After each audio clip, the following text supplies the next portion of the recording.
माँ पराशक्ति का चमत्कार। महाभारत के बाद कौरवों और पांडवों को जीवित किया। देवी भागवतम। हेलो दोस्तों, क्या आपने कभी सोचा कि महाभारत के युद्ध में मरे हुए कौरवों और पांडवों को कोई फिर से जीवित कर सकता है? जी हाँ, देवी भागवतम पुराण द्वितीय स्कंध अध्याय 7 में छिपा है वह डिवाइन चमत्कार जिसमें माँ पराशक्ति ने कुंती, गांधारी और सुभद्रा की पुकार सुनकर उनके प्रियजनों को जीवित दिखाया। कैसे कर्ण, दुर्योधन और अभिमन्यु एक बार फिर अपनी माताओं के सामने आए। कैसे माँ की महामाया ने यह असंभव कार्य किया, और क्यों यह कहानी आपकी भक्ति को अनंत गुना बढ़ा देगी। यह कहानी आपके दिल को छू लेगी, आपके आंसुओं को जगा देगी और माँ पराशक्ति की अनंत शक्ति से आपको जोड़ देगी। आखिरी बिंदु आपके होश उड़ा देगा। इसलिए वीडियो को अंत तक देखें, वरना आप इस कहानी का सबसे बड़ा फायदा चूक जाएंगे। परिचय। महाभारत के बाद का दुख। दोस्तों, यह कहानी उस समय की है जब महाभारत का युद्ध खत्म हो चुका था और कौरवों और पांडवों के परिवारों में शोक की लहर थी। पिछली कहानी में हमने देखा कि कैसे माँ पराशक्ति की मूल प्रकृति ने ब्रह्मा, विष्णु और महेश को जन्म दिया। लेकिन अब सूत जी बताते हैं कि कैसे कुंती, गांधारी और सुभद्रा अपने मृत पुत्रों को देखने के लिए तड़प रही थी और कैसे माँ पराशक्ति ने उनकी पुकार सुनी। क्या माँ की शक्ति इतनी डिवाइन है कि वह मृतकों को जीवित दिखा सकती है? चलो इस चमत्कारी कहानी को जानते हैं। पांडवों और कौरवों का परिवार। सूत जी ने कहा, द्रौपदी, जो कुंती के 5 सुंदर पुत्रों युधिष्ठिर, भीम, अर्जुन, नकुल और सहदेव की साझा पत्नी थी, ने प्रत्येक पति से एक एक पुत्र को जन्म दिया। वे बोले, अर्जुन की दूसरी पत्नी सुभद्रा श्री कृष्ण की बहन थी। श्री कृष्ण के आदेश पर अर्जुन ने सुभद्रा को बलपूर्वक ले जाकर उनसे विवाह किया। सूत जी ने बताया, सुभद्रा से अभिमन्यु नामक महान वीर पुत्र का जन्म हुआ, लेकिन युद्ध में अभिमन्यु और द्रौपदी के 5 पुत्र मारे गए। उन्होंने कहा, अभिमन्यु की पत्नी उत्तरा विराट राज की सुंदर पुत्री थी। उसने एक मृत बच्चे को जन्म दिया जब परिवार की वंशावली खत्म हो चुकी थी।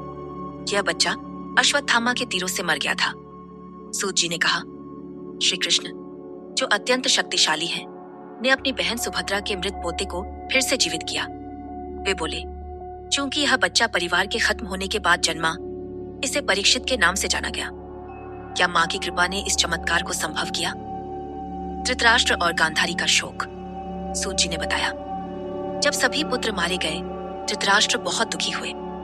भीम के तीखे शब्दों से, जो तीरों की तरह उनके दिल को चुभते थे, वे पांडवों के राज्य में रहे। वे बोले, गांधारी भी अपने पुत्रों के शोक में डूबी थी और वहीं रही। सूत जी ने कहा, युधिष्ठिर, जो धर्म के पुत्र थे, दिन रात धृतराष्ट्र और गांधारी की सेवा करते। उन्होंने बताया, विदुर, जो बहुत धार्मिक थे, युधिष्ठिर के आदेश पर अपने भाई धृतराष्ट्र, जिनके पास ज्ञान की दृष्टि थी, को सांत्वना देते और उनके पास रहते। सूत जी ने कहा, युधिष्ठिर अपने चाचा धृतराष्ट्र की सेवा इस तरह करते कि वे अपने पुत्रों की मृत्यु का दुख भूल जाएं। लेकिन भीम अपने कठोर शब्दों से धृतराष्ट्र का दिल चीरते थे। भीम कहते, मैंने युद्ध में उस दुष्ट अंधे राजा धृतराष्ट्र के सभी पुत्रों को मारा। मैंने दुशासन के हृदय का रक्त चूस कर पिया।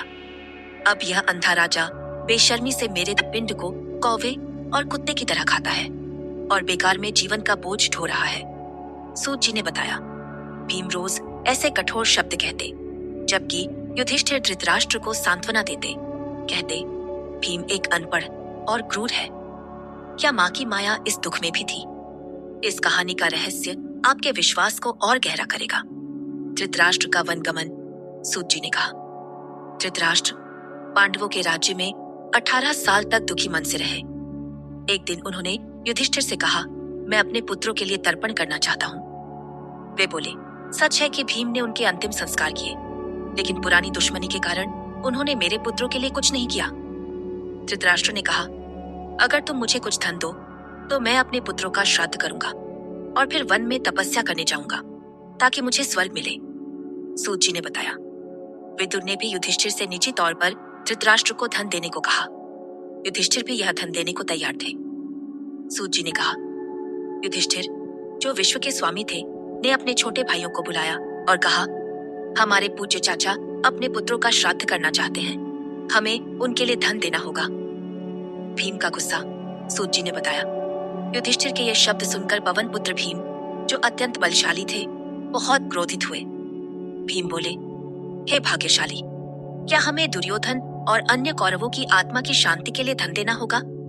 इससे बड़ा मूर्खतापूर्ण क्या हो सकता है? भीम ने कहा, यह दुष्ट अंधा राजा धृतराष्ट्र तुम्हारे हाथों इतना सुख पा रहा है। तुम्हारी गलत सलाह के कारण हमें जंगल में अनंत कष्ट सहे। दुशासन ने हमारी प्यारी द्रौपदी को सभा में लज्जित किया। वे बोले, तुम्हारे सुख के लिए ही हम, जो बहुत शक्तिशाली थे, विराट राज के घर नौकर बने। भीम ने कहा, अगर तुम हमारे बड़े भाई न होते और जुए के आदि न होते, तो क्या मैं, जिसने जरासंध को मारा, विराट के रसोई घर में काम करता? हमें इतने कष्ट न उठाने पड़ते। वे बोले, अर्जुन, जो वासव पुत्र हैं और हमेशा गांडीव धनुष धारण करते हैं, को वृहन्नला बनकर नाचना पड़ा। भीम ने कहा, अर्जुन के हाथ, जो गांडीव चलाते थे, ने औरतों के चूड़ियां पहनी। अगर मैंने अर्जुन के सिर पर चोटी और आंखों में काजल देखा होता, तो मैंने धृतराष्ट्र का सिर काट दिया होता। भीम ने कहा, चटुग्रह, लाक्षागृह में, जो दुर्योधन ने हमें जलाने के लिए बनाया था, मैंने बिना तुमसे पूछे आग लगाई, और विरोचन, जो हमें जलाना चाहता था, खुद जल गया। वे बोले, इसी तरह मैंने बिना पूछे कीचक को मारा। मुझे एक ही अफसोस है कि मैं धृतराष्ट्र के पुत्रों को सभा में नहीं मार सका। भीम ने कहा, दुर्योधन और अन्य कौरव, जो गंधर्वों के शत्रु थे, को तुमने उनके कैद से छुड़ाया। यह तुम्हारी मूर्खता थी। वे बोले, आज तुम दुर्योधन और अन्य के लिए धन देना चाहते हो। मैं तुम्हारे कहने पर भी यह धन नहीं दूंगा। यह कहकर भीम चले गए। धृतराष्ट्र का श्राद्ध और वनवास। सूत जी ने कहा, युधिष्ठिर ने अपने अन्य 3 भाइयों अर्जुन, नकुल और सहदेव से सलाह की और धृतराष्ट्र को बहुत सारा धन दिया।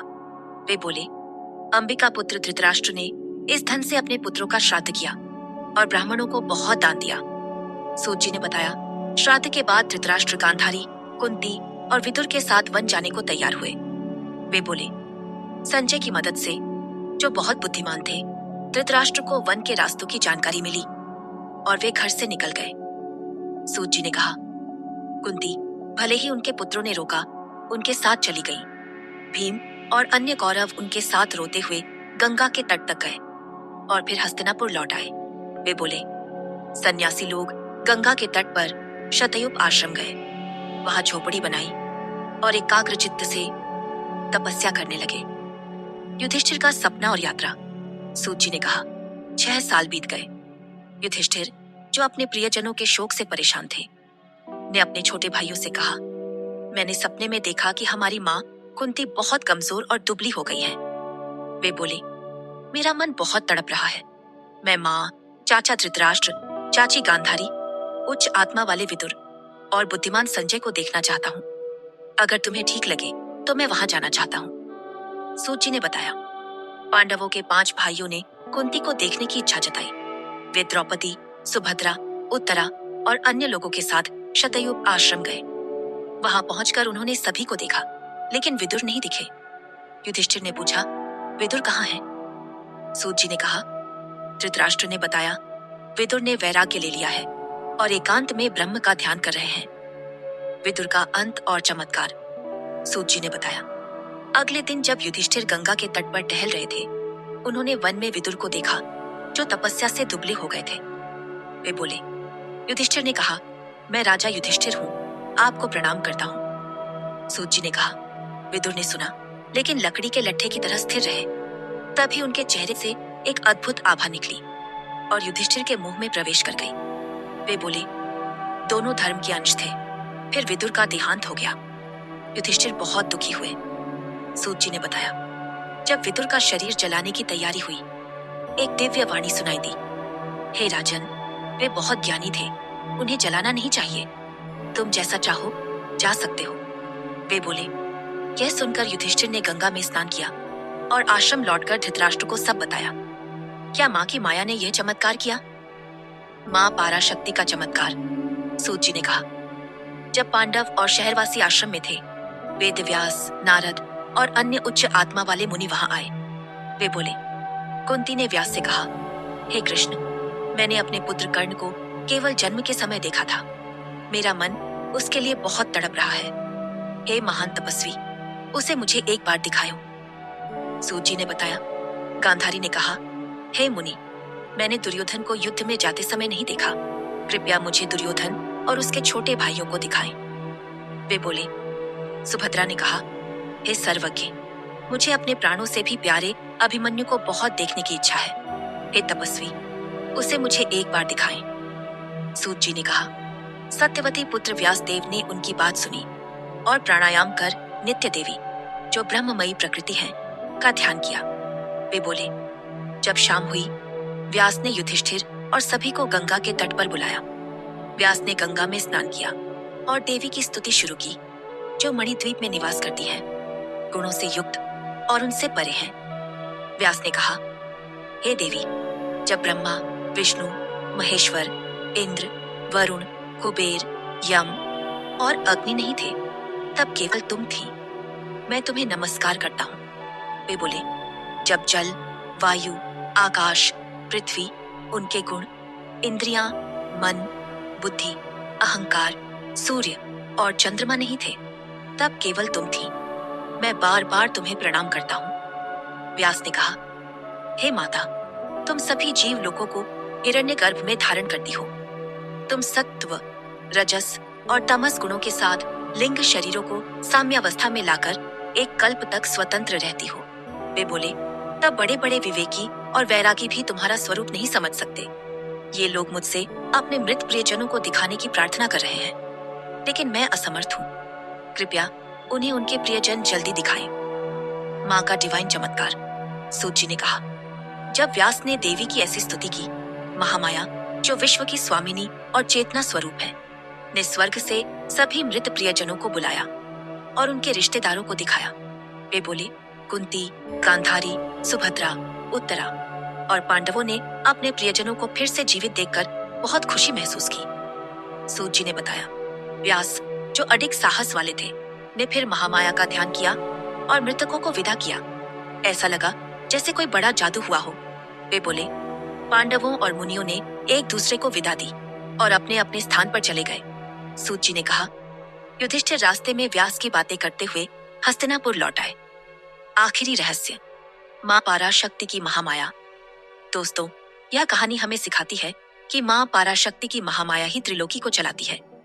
उनकी डिवाइन शक्ति ने कर्ण, दुर्योधन, अभिमन्यु और अन्य मृतकों को उनके परिवारों के सामने जीवित दिखाया। माँ ने कुंती, गांधारी और सुभद्रा के दुख को मिटाया और उनकी पुकार सुनी। लेकिन अब आता है वह आखिरी रहस्य, जो आपके होश उड़ा देगा और आपके जीवन को हमेशा के लिए बदल देगा। माँ पाराशक्ति की महामाया वह डिवाइन शक्ति है जो असंभव को संभव बनाती है। उनकी भक्ति से आप अपने जीवन के हर दुख को मिटा सकते हैं, हर इच्छा को पूरा कर सकते हैं और परम शांति पा सकते हैं। बस उनकी पूजा करें, उनके मंत्र ओम ह्रीं श्रीं दू दुर्गा यै नमः का जाप करें और उनके प्रति पूर्ण श्रद्धा रखें। यह रहस्य आपके जीवन में अनंत चमत्कार ला सकता है। तो दोस्तों, अगर आप भी माँ पाराशक्ति की इस डिवाइन शक्ति को अपने जीवन में उतारना चाहते हैं और अपने हर दुख का समाधान पाना चाहते हैं, तो अभी सब्सक्राइब करें विक्रम आदित्य यूट्यूब चैनल को और हमें व्हाट्सएप करें 7980210280 पर, जहां आपको मुफ्त ज्योतिष भविष्यवाणी और जीवन की हर समस्या का समाधान मिलेगा। यह मौका आपके जीवन को पूरी तरह बदल सकता है, क्योंकि माँ पाराशक्ति की कृपा से आपके सभी सपने सच हो सकते हैं। तो अभी एक पल रुकें, सब्सक्राइब बटन दबाएं और व्हाट्सएप पर संपर्क करें। आपके जीवन का सबसे बड़ा चमत्कार आपका इंतजार कर रहा है। जय माँ पाराशक्ति, जय माँ भगवती, नमस्ते।